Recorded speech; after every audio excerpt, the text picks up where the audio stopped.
Potreboval ísť na toaletu a tak odovzdal smenu o 10 minút skôr. Zamestnávateľ ho za to pokarhal a chcel mu vraj dať výpoveď. Strážnik z Mestského úradu v Trebišove si myslí, že jeho šéfovia si len hľadajú dôvody, aby ho mohli prepustiť.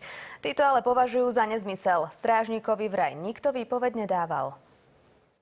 Takto vyzerá toaleta, ktorú mal použiť pán Zoltán. Toaleta je v kritickom stave.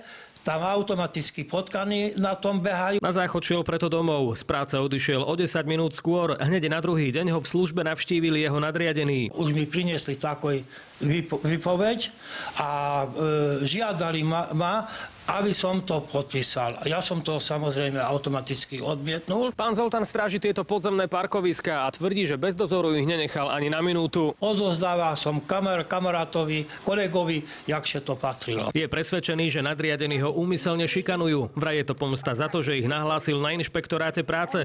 Strážnik tvrdí, že mal na výplatnej páske menej hodín, než v skutočnosti odpracoval. A im to nepáčilo, že som ja išiel aj tam reklamovať svoju výplatu. Na Mestskom úrade ale šikanovanie odmietajú. Tvrdia, že ak chcel pán Zoltán odísť z pracoviska, mal postupovať inak. Mal oznámiť svojho vedúceho pracovníka, keď mu ten dal súhlas, určite by to bolo riešiteľné. O nesprávne vypočítaných výplatách a sťažnosti na inšpektoráte práce tu údajne nič nevedia. Prvýkrát počujem o vás, čiže to holý nezmysel. Na inšpektoráte práce nám ale potvrdili, že sťažnosť pána Zoltána naozaj evidujú a začali ju preverovať. Kto konal správne a kto urobil chybu, už ale budú musieť posúdiť inšpektori. Z Trebišova Vladimír Bučko, televízia Markíza.